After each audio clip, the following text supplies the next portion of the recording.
minimum wage is designed for entry-level teens, people who just start in the workforce. It was never originally meant for heads of households supporting families. If you work 40 hours a week or 50 hours a week, you should not be living in poverty. Earlier this year, we made a video that was arguably on the longest and most comprehensive topic we've ever tackled on this channel. We tracked single workers and family workers through the United States and Germany, contrasting the incomes, tax burdens, and payments to things like healthcare, public pensions such as Social Security, unemployment insurance, and education.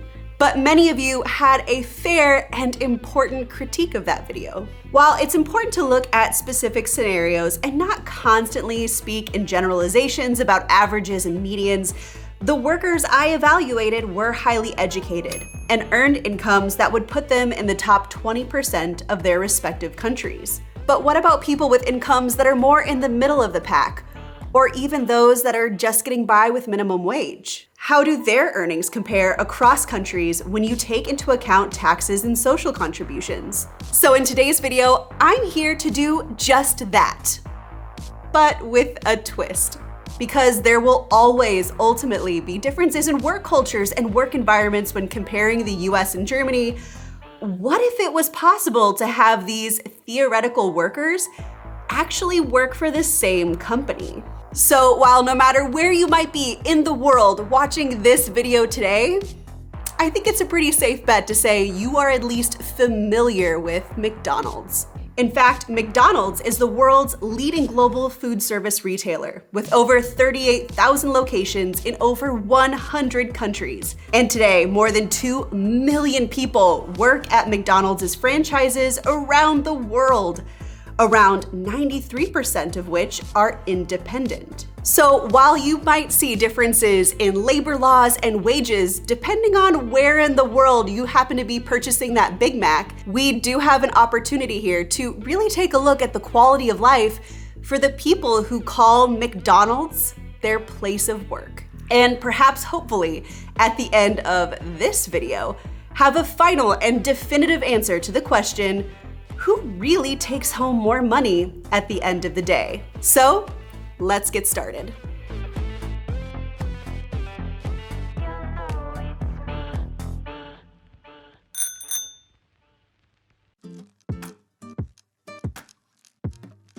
You know, before we begin dissecting wages, I think it's important that we talk about how McDonald's franchises work from a business perspective. Today, as most of us can see, McDonald's restaurants are everywhere. But there's still a method to the madness.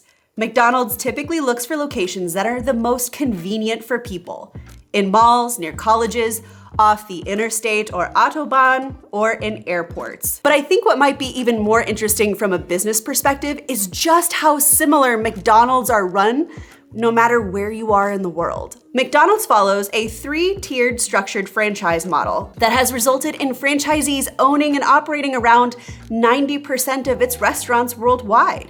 Franchisees operate their restaurants with oversight from the company and act as their employer. And what's interesting is franchise owners actually do have quite a bit of control over things like pricing, the sales, and operations of their independent businesses. It's in part why a Big Mac here in Freiburg costs a fraction of the price of a Big Mac in Zurich. Local factors come into play. But before you jump at the chance to own a McDonald's, it's worth mentioning that the price to open is steep. New restaurants require approximately $45,000 in franchise fees to the company, not to mention the cost of building and decking out the restaurant. That initial cost can actually run you anywhere from $1 million to $2.2 million, and the owner really only gets about 60% of that financed, according to the McDonald's website. And after all of that, the franchise owners really only make about 6 cents profit from each dollar after paying for the food, staff costs, and other expenses. Yeah, while this might not sound like a ton of money, McDonald's has become incredibly profitable because of their high turnover rate and high quantity of food that they sell every single day. According to Business Insider, the average McDonald's restaurant takes in around $2.7 million a year in sales. So that means that a franchise owner would still walk away with $162,000 in profit per store. And this model works well at international locations as well. Interestingly, Germany has been cited by researchers as the most important European market for McDonald's, with nearly 1,500 locations. All right, so now while ownership might be enticing for some, the reality is that with 2 million employees, the majority of which are probably going to be located behind the counter and not in the back office.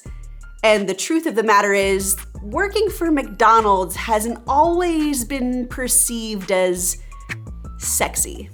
In fact, McDonald's has faced the challenge of improving the perception of the career opportunities it has offered ever since the 1980s.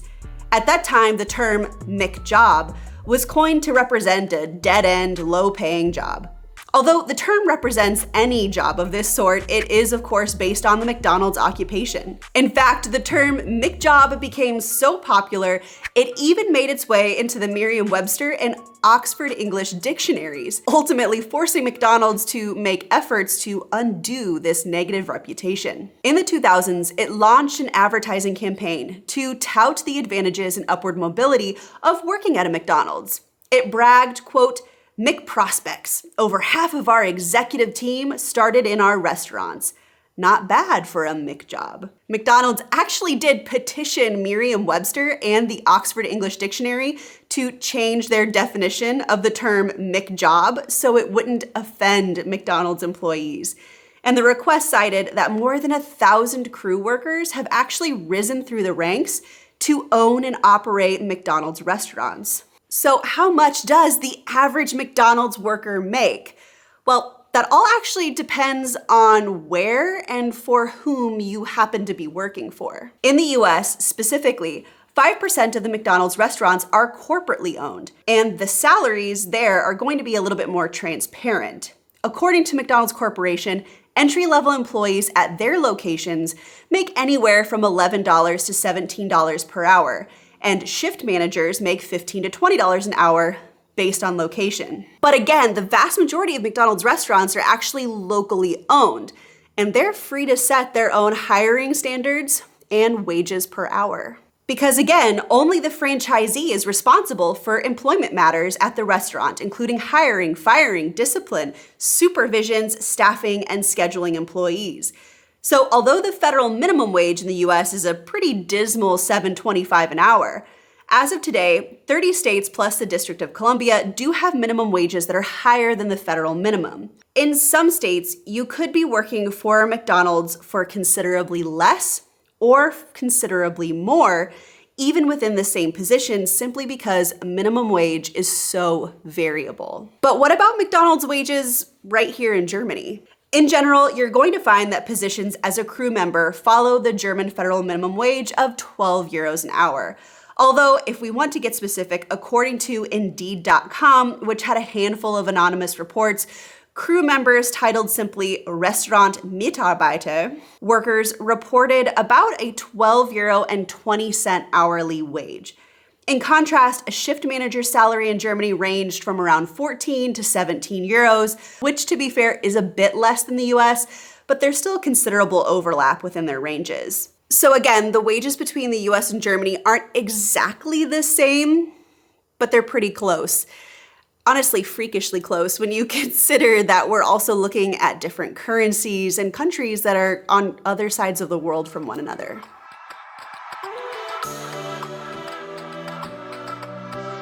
All right, so now that we've got the formalities out of the way, let's get down to the business of comparing our wages, starting off with single workers. In the United States, we once again have single worker Steve. He's 19, single, and has no kids. And his occupation is just going to be as a crew member, freshly starting off at McDonald's with no experience. He should expect a beginning salary of $13.65, which is again within the margin for McDonald's employees, but is above the national average because this corresponds with the minimum wage set in Denver, Colorado, which is where he's going to be located. So over the course of a year, within 260 working days at 8 hours a day, Steve brings home $28,392 a year, or approximately $2,366 per month before taxes. In Germany, on the other hand, we once again have single worker Max. He's also 19, single, with no kids, and works as a Restaurant-Mitarbeiter, or crew member, at McDonald's. Again, fresh off the gate, no experience. Here, he can expect to earn €12.20 per hour. So over the course of a year, with again 260 working days at 8 hours a day, Max brings home about €25,376 a year, or about €2,115 per month. In this scenario, although their incomes are very similar, the American worker actually does make slightly more than the German worker, but this mostly just has to do with the fact that he happens to be located in a state that has a higher minimum wage than the national average.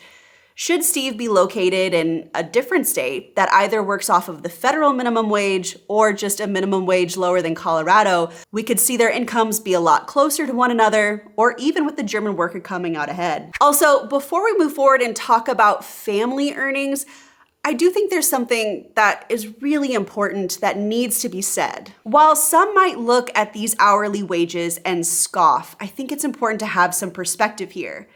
Nearly 52 million US workers, around 32% of the country's workforce, earns less than $15 an hour. And in Germany, nearly 1 in 5 persons in dependent employment, around 19%, worked in the low-wage sector. This means that roughly 7.5 million jobs were low-wage jobs earning less than a gross €12.50 per hour. So to be honest, regardless of whether you're working in the United States or in Germany, minimum wage jobs are incredibly commonplace, and they're not just solely reserved for like a 16-year-old high school kid who just wants to earn a little bit of extra cash. People with minimum wage jobs are everyday people who have responsibilities, bills, and potentially kids and family members who depend on them. Which is why I think it's important to also take a look at a little bit of a different dynamic, not just single workers with no kids, but also families. To start, in the United States,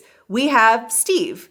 However, he's now 34 and has been promoted to shift manager. According to the McDonald's website, the median range for this position is $15 to $20 per hour. So we'll place him right in the middle at $17.50. Over the course of a year, again with 260 working days at 8 hours a day, Steve brings home $36,400. He's married to Stephanie, who's also 34. However, she holds the position of general manager. Interestingly, this position, which is right underneath the franchise owner, is a salaried position. And by going on Indeed.com, we can actually see a current job posting for this position, which gives us a salary range starting at $78,574 to $110,004 per year, plus cash incentives. And in reading other Reddit threads, it appears that when the store does well, there's a kickback to the general manager. So with quite a bit of work experience and presuming she does get some bonuses along the way, I'm going to place her at the top end of that spectrum with a yearly gross salary of $110,000. This gives them together a total gross income of $146,400, or approximately $12,200 per month. For future reference, Steve and Stephanie have 2 kids, Sam, who's 6, and Sally, who's 2. This will become important later on as we begin to calculate their out-of-pocket expenses in subsequent sections. Over in Germany, we also have Max, who's 34. He's also a shift manager. Once again, the pay is pretty similar, with Indeed.com saying that the median salary is about €17 per hour. So over the course of a year with 260 working days at 8 hours a day, Steve brings home €35,360 per year. He's married to Mila, 34, who's also a general manager of a store. And again, as a general manager of a McDonald's in Germany, she's salaried, but it does look like this position does earn slightly less than the same position in the United States. According to the McDonald's website, there's a 12-step pay scale, which was created as part of a collective agreement agreed upon by the Federal Association of System Gastronomy, e.V., and the Union Food Genussgestatten, or the NGG. Well, I couldn't find a hard number. Multiple sources place this salary in the ballpark of 75,000 euros per year. So if we take that number and assume that's her salary, we get a total gross income of 110,360 euros a year, or about 9,197 euros per month. And wouldn't you know it, Max and Mila also have 2 kids, Martin, who's 6, and Maria, who's 2. So even before we take into consider taxes and social contributions, mostly because of the differences in salary between the shift manager, we see a greater difference in total household income between the United States and Germany. Essentially, this is about a 20% difference thus far. So I think it's going to be really interesting to start to calculate in how taxes, social contributions, and out-of-pocket costs start to affect their take-home pay at the end of the day. All right, now normally at this stage in the video, I would start to factor in income taxes and social contributions to try to get a good take-home pay number. But to be honest, when I'm looking at these gross salaries, there's something about them that still isn't quite right. You see, we're presuming that by looking at a yearly gross income for both our American and German workers, that they're working the same amount. After all, I did say that they're full-time at 40 hours a week. But labor laws are significantly different between the US and Germany, especially when it comes to hourly workers. In the United States, holiday pay, particularly at fast food establishments, are usually reserved for salaried employees. And because there is no federal rule on this, you're going to see differences in how vacation and holidays are treated from state to state and even store to store.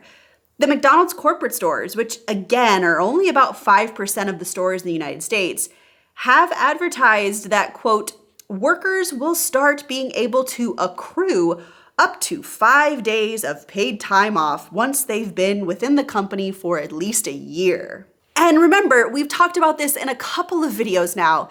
In the United States, paid time off is the prevailing model. There is usually not a difference between holiday pay and sick pay.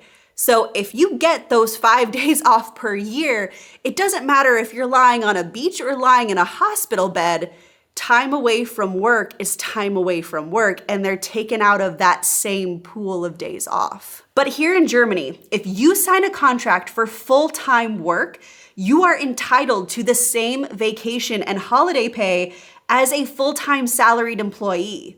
Therefore, regardless of whether or not you work for McDonald's or Mercedes-Benz, you are entitled to 1/12 of your annual holiday paid holidays per month of work, which works out to about 20 days of paid vacation per year at minimum for someone working 5 days a week. And on top of this, you are also entitled to receive paid public holidays. And this doesn't even count the additional mandatory 6 weeks of paid sick leave in Germany. So if we're going to be fair and balanced, especially for hourly waged workers, we have to try to factor that in somehow. So in general, a common year consists of 52 weeks and 260 workdays. So if we're going to be generous to the US single Steve and give him 5 days of paid vacation, including holidays, this would mean that his salary is spread out over 255 working days. But for single Max, he gets an average of 30 days of paid leave, meaning his salary is earned by only working 230 days. In short, the difference between these working days is 9%. So Max really does deserve about a 9% bonus if we're comparing the effective earnings from Germany to the US. So again, I fully recognize that I'm kind of straying away from actual wages to effective wages. But holiday pay has real monetary value, and if we're comparing wages between the US and Germany, it's only right that we take that into consideration as well. This would mean that comparatively, single Max is actually earning 13 euros and 21 cents per hour, or about 27,477 euros per year, or 2,290 euros per month. And Family Max, who is also hourly, would actually be making 18 euros and 53 cents per hour, or 38,542 euros per year, or 3,212 euros per month. Hey guys, we hope you're enjoying following along with us as we deep dive into the finances of incomes in the United States and Germany. But if you've been following along our channel for some time, you know that the final balance in your bank account is really only one part of the story for those of us who work and live abroad. In fact, if you're someone who is interested in pursuing your life overseas, there are a lot of steps you have to take along the way, from visas and residence permits, finding a new place to live, and learning the rules of the road. It's a total immersive experience that we've had the pleasure of being part of as we've moved to Germany and made it our home. But then we discovered Lingoda, and it completely changed the way we learn the German language, and they've made it not only fun but also flexible, and we saw an explosion in our German comprehension. If you haven't heard about them before, Lingoda is an online language school that connects students across the world with native level teachers and live classes to learn a language. Currently, they offer classes to learn English, business English, Spanish, French, or German. Lingoda hosts one-on-one or group learning sessions on Zoom for a range of abilities from beginner to advanced. Classes are available 24/7 and offer a highly immersive and flexible learning experience. So Ashton and I can fit in a class early in the morning before Jack wakes up or late in the evening after he goes to bed. And we've been able to complete German classes on trains, in airports, and in other countries as we travel as a family. Plus right now, any new student can sign up for a 7-day free trial, which gives you 3 group classes or one-on-one language course with no out-of-pocket costs. And if you fall in love with the Lingoda method, we have an exclusive offer to share with you. Use the code FORESTFAMILY or click the link down below in the description of this video to get 30% off the first payment. So why not join us? Boost your confidence in speaking and let the gift of language allow you to experience cultures, customs, and traditions in a whole new way. All right, so I think we're actually at a pretty good point now in the video where we can start digging into taxes and social contributions for our workers in the United States and Germany. So let's start with single worker Steve. As mentioned in the first wage comparison video, currently 41 states and the District of Columbia levy a personal income tax. So for his calculation and for continuity between the videos, I'm still locating single worker Steve in Denver, Colorado. So for his calculation, I'm presuming that Steve isn't making a contribution to a 401k, Roth IRA, or has any other itemized deductions. I'm keeping things simple here for now. So with a gross income of $28,392, Steve would have an effective federal tax rate of 5.8%. and an effective state tax rate of 2.46%. Between those taxes and payments into FICA, which again is the Federal Insurance Contributions Act, which funds things like Social Security and Medicare, Steve paid $4,517, about 16% in taxes and contributions, leaving him with a take-home pay of $23,875, or $1,989.58 per month. Now, over in Germany, there are no local or state income taxes levied, but there are significant differences when it comes to federal taxes owed. Like the majority of Germans, Max doesn't claim religious affiliation and does not pay church tax. And like me, I'm going to make him a member of the AOK health insurance, which has an additional surcharge of 1.3%. Assuming no other deductions, he pays €2,254.92 in income tax and has roughly 28.3% of his income levied for either taxes or social contributions. This gives him a net income of €19,706.07 as take-home pay. Now, at this point in the video, there is a slight difference between the take-home pay between our single workers in the US and Germany. But what about our families? For the American family of 4 living in Colorado, their taxes probably look quite a bit like this. As a married couple with 2 children, giving them 4 personal exemptions, they're paying just over $17,700 in federal taxes. another $11,200 in FICA, and approximately $5,300 in state taxes. At this time, I'm only looking at required payments, so I'm not including a 401k or IRA contributions in their deductions yet. You're gonna have to stick around for that one. But what this means at the end of the day for our American family is that they're still paying around 23.4% of their income in taxes and contributions. Because despite making a lot more money, having children can dramatically change their deductions. Their take-home pay is roughly $112,119 per year. Now for our German family. Assuming we are filing jointly, and both Max and Mila are likely going to file an income tax 3-5 scenario, which for our American audience is a filing structure when there is a significant income difference from one spouse to another. So together, they paid 18,665 euros and 88 cents in income tax. An additional 10,559 euros and 59 cents went towards their pension insurance. Around 1,476 euros towards unemployment insurance, 7,822 euros towards health insurance, and around 1,500 euros in long-term care insurance. Together, the amount they paid in taxes and social contributions amounted to 40,024 euros and 38 cents, giving them an effective tax rate of about 35.25% and leaving them with a take-home pay of 73,519 euros and 62 cents. So when we look at the big picture here between the US and Germany, two things stick out. One, yes, so because the US family earned more money and paid less in taxes, they do have greater take-home pay. But the second thing worth mentioning is that stopping the video at this point, like I've said before, doesn't actually tell the whole story, because as you've seen from the calculations on your screen, our German workers have paid substantially into programs that the American workers pay for out of pocket. So if we're going to be fair and balanced, we have to take all of that into consideration. So let's do it.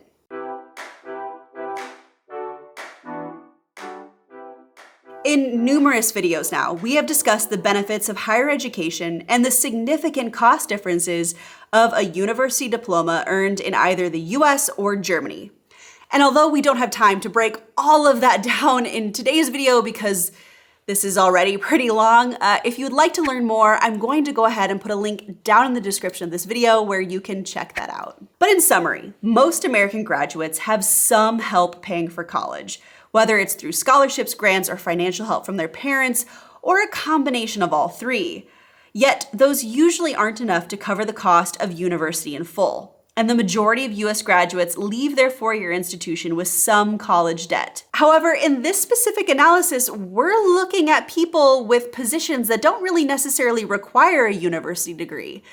So why am I still talking about it? Well, for one, I found that many Americans in the first video didn't fully understand that tuition-free higher education isn't just at universities in Germany, but also applies to technical and trade degrees as well. So whereas public education in the US is K through 12, here in Germany and through most of the European Union, public education is really kindergarten through bachelor's degree, or really any sort of training certification that you need to complete your job. And what is ultimately important for this specific analysis is that while our McDonald's crew members might not have had student loans in the United States, they likely do want to try to help with their children's future education. As stated before, according to educationdata.org, nearly 2/3 of American parents who expect their child to attend college are saving or creating plans to cover the costs. On average, parents save around $5,143 annually for their children's college, with about 30% putting that money into what's known as a 529 plan. So with two little ones' futures to think of, let's presume that Steve's family is giving the average $5,143 per child into that 529 plan, leaving them with a take-home pay of $101,883 or $8,486 per month.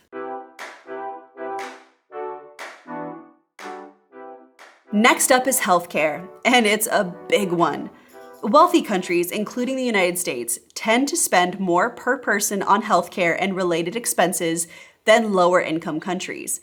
However, even as a high income country, the US spends more per person on health than comparable countries.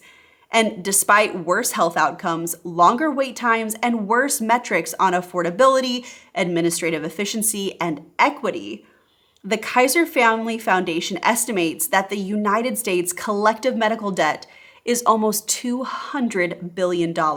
So as I mentioned earlier, in Germany, for both our single workers and our family workers, they've already paid their contributions to cover universal healthcare. So if we're going to be fair and balanced, we need to try to think about the costs associated with getting a healthcare plan in the United States. And something that's actually very interesting is that in both the United States and Germany, your healthcare premiums are actually shared. Part is paid by the employee and part is paid by the employer. It's actually something that we have in common. However, the cost of that premium is what differentiates us quite a bit. And unfortunately, McDonald's has actually been making waves in the healthcare industry lately, and not for good reasons. According to CNN Money, the most affordable plan at McDonald's that they offer hourly workers has a premium of $14 a week, which only comes out to $727.48 annually. But in return, they only get about $2,000 worth of coverage per year. So if they step on a nail, come down with the flu, they might be covered. But the cost paid by the insurer may not even equal their premium. And if they're diagnosed with cancer or appendicitis, they are just as vulnerable as someone with no insurance at all. The best plan offered to hourly workers had a yearly premium of $1,680, but caps the benefits at $10,000. But for outpatient treatment, which often means the emergency room, those benefits are still capped at $2,000. And let's be honest, guys, a trip to the emergency room can zoom past the $2,000 mark pretty quickly. And again, once you reach that insurable cap, they're not paying out anymore. You have to foot the bill. So while single worker Max did pay quite a bit more for his health insurance, it's comprehensive. There are no copays to see a doctor, no deductibles, and outside of the €5 it might cost him to get a prescription refilled, whether he breaks his arm or comes down with cancer, he never has to worry about the cost.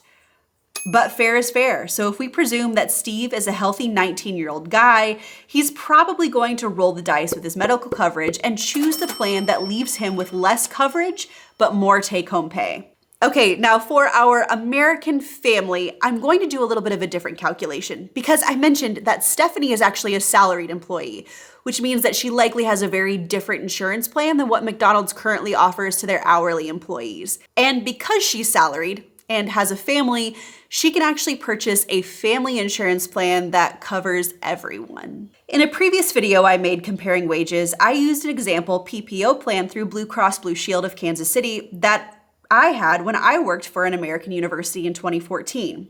So I'm actually going to use that again here because one, it's a real world example of the costs associated with healthcare, but to be honest, it was actually a pretty good plan as far as American coverage is concerned. So the costs you will see are based on that plan adjusted for inflation, which since 2014 is 25.76%. So under this PPO plan, with inflation, a family health insurance premium would cost roughly $910.50 every single month. Under this plan, should they have any medical needs, they would have a deductible to hit first of approximately $1,250 before insurance paid 80% of the cost. Then they would have a yearly out-of-pocket maximum of approximately $7,000 before 100% of their costs are covered. But calculating out-of-pocket costs is actually kind of tough because we have 4 people here.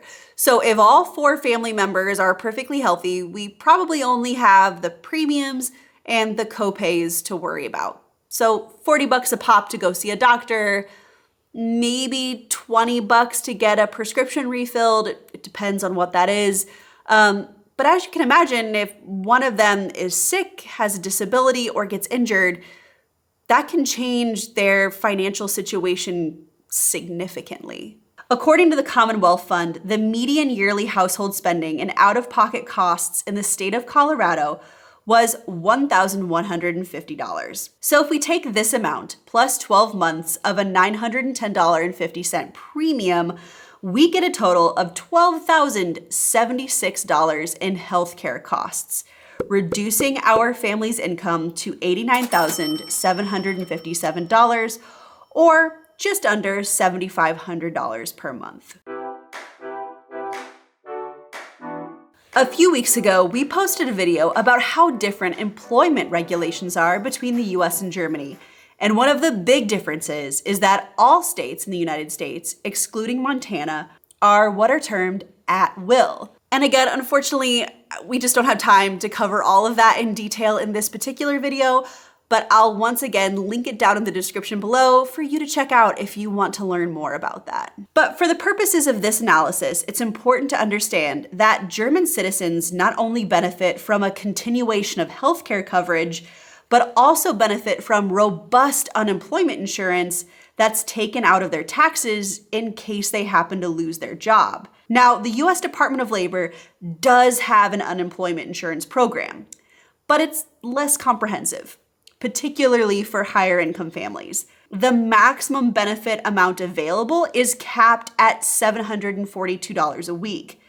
So the Colorado Department of Labor and Employment has actually a really nice online calculator where you can see what your benefits would be.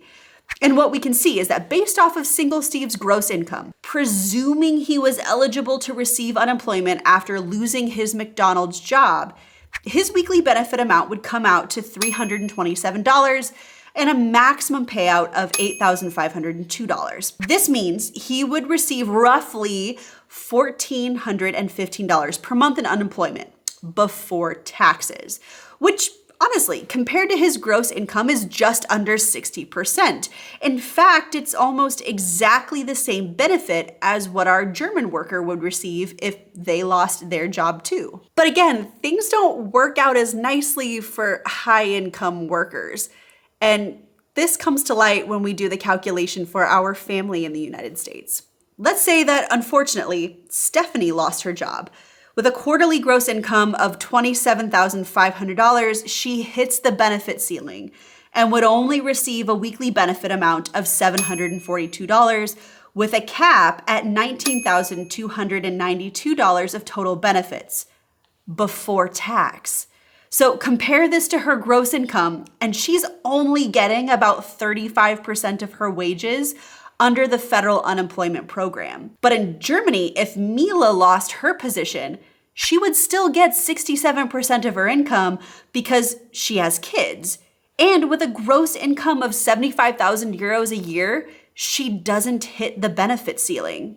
So once again, unemployment insurance is one of those benefits that Germans pay for through taxes and social contributions, but there really isn't a good equivalent in the United States outside of, again, that like federal program. So assuming that if we had a situation where the primary breadwinner lost his or her job, it's only fair that we ask them to try to calculate some form of supplementary savings to help weather the storm in case of unemployment.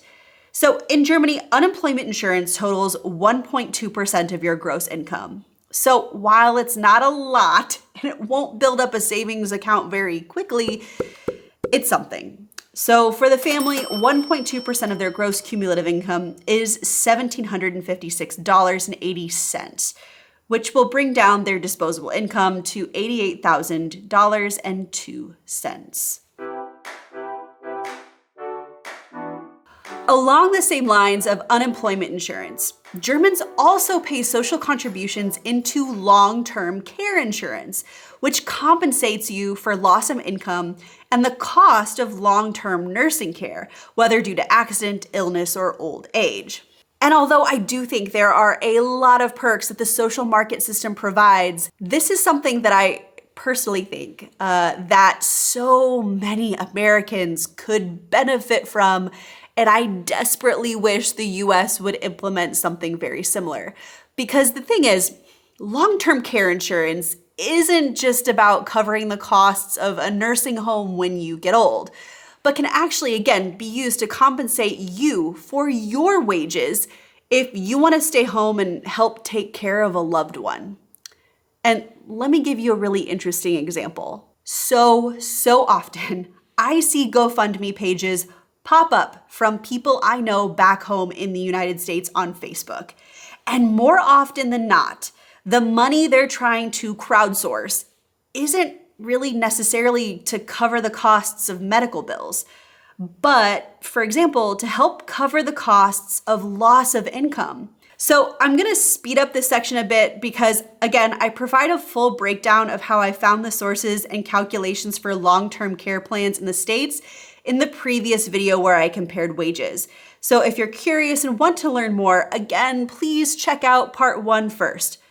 But essentially, the values transfer over. So single worker Steve could expect a yearly premium for a private long-term care insurance plan for about $250, and the family just under $1,000 a year, to again give them some form of insurance that at least attempts to replicate what people here in Germany pay for. Here in Germany, the statutory pension insurance benefit, or the gesetzliche Rentenversicherung, is paid out to individuals from retirement age and provides basic payments of around 50% of your working net income. In contrast, the US Social Security replacement rate is around 40%. However, that proportion can vary wildly depending on how much you earn during your working years. But to be fair and transparent, I'm, again, only going to ask the American workers contribute an additional 3.1% of their gross income to retirement, which is essentially the difference between what Germans pay into their pension and what Americans currently pay into Social Security. And by the way, I'm going to calculate this as a 401k because I do know that specifically that is the retirement plan system that is used in McDonald's. So for single worker Steve, 3.1% of his gross income amounts to $880.15. However, as a 401k, this reduces his taxable income and ultimately means that he only has $735 less each year in disposable income. But for the US family, 3.1% of their joint gross income amounted to $4,538.40. But again, we structure this as a 401k, it's going to reduce their taxable income, which ultimately means that they see only $3,340 less each year in disposable income. Okay, so for the final section of this video, I'm going to talk about something that weirdly got a lot of pushback from the Americans in the comment section on the last video we posted. Childcare costs aren't something that is directly listed on the social contributions, but just like higher education, it's nonetheless part of the socialized system here. And while the costs of childcare don't really affect our single workers at all, they have a huge impact on the finances for our families. Now, here in Germany, childcare costs vary considerably depending on where you live.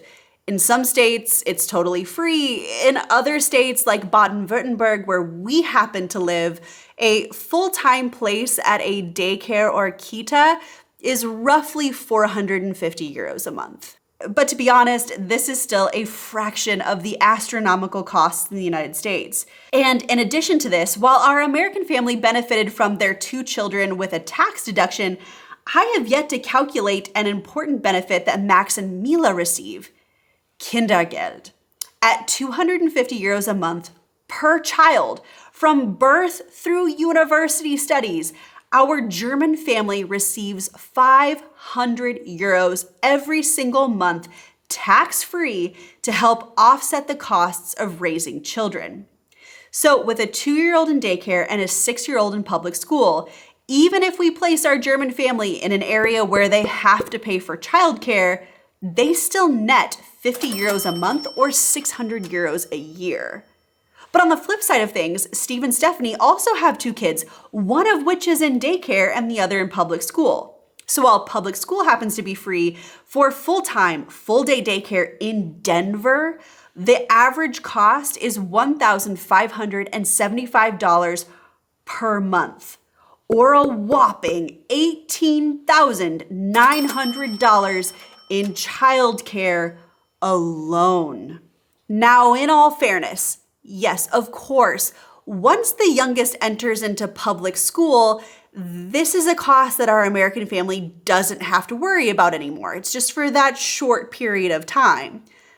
But with 2 kids, that's effectively 10 years of a cumulative cost that affects their finances. So to pretend like it doesn't happen at all is extremely misleading if we're looking about the respective results of finances, social contributions, and what kind of social support services are available between the US and Germany.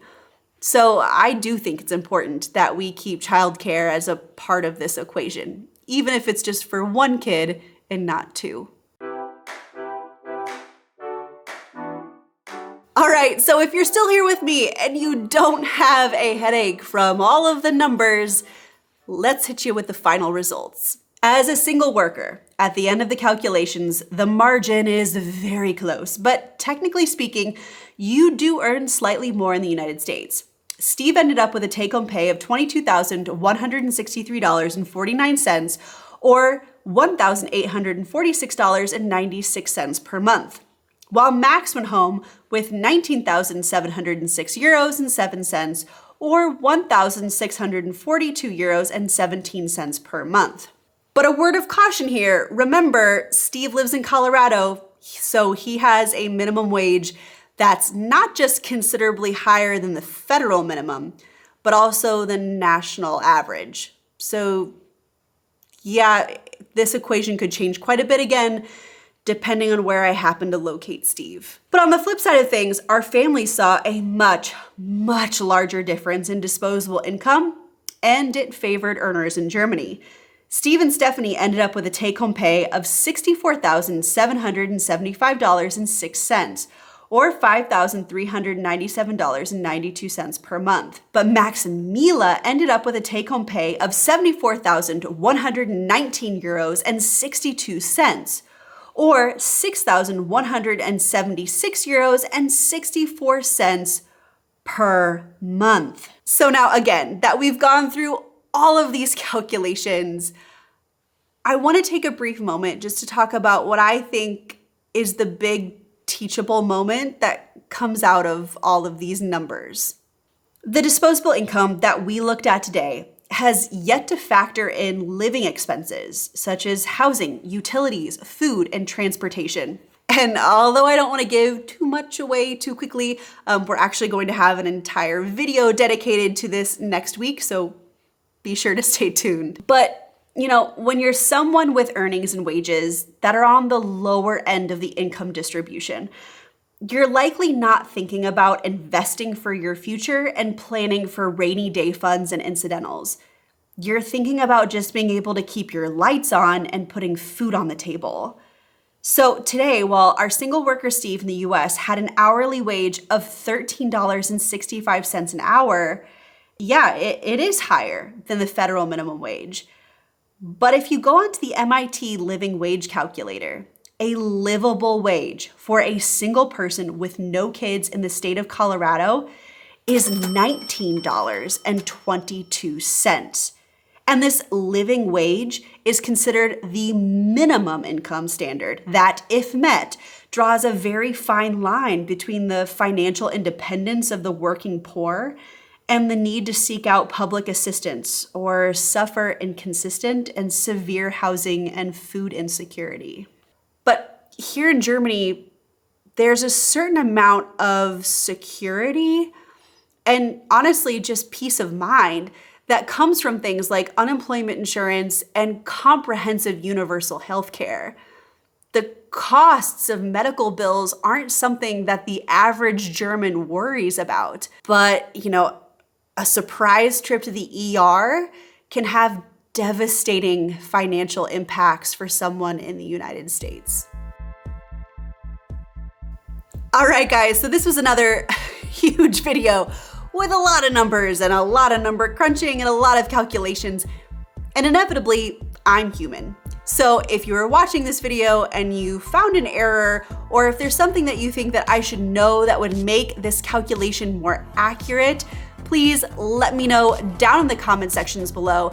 And if there actually are additions or corrections or revisions to this video that are significant, I will go ahead and pin that as a comment in the top of the comment section below to try to keep the information I'm giving as accurate and relevant as possible. So be sure to check that out. And again, stay tuned for next week because as I have already hinted, housing and food insecurity are going to be significant issues in the calculations. And I think the results of the analysis on cost of living factors for minimum wage workers will probably shock quite a few of you. So as I've said before, if you liked what you saw today, please consider liking, commenting, and sharing this video. It goes a long way in helping the YouTube algorithm to recommend our videos to future viewers. And also, if you want to see more from the Black Forest family and be notified when future videos go live, be sure to hit that subscribe button and the notification bell. And so with that, I will see you next Sunday. Tschüss!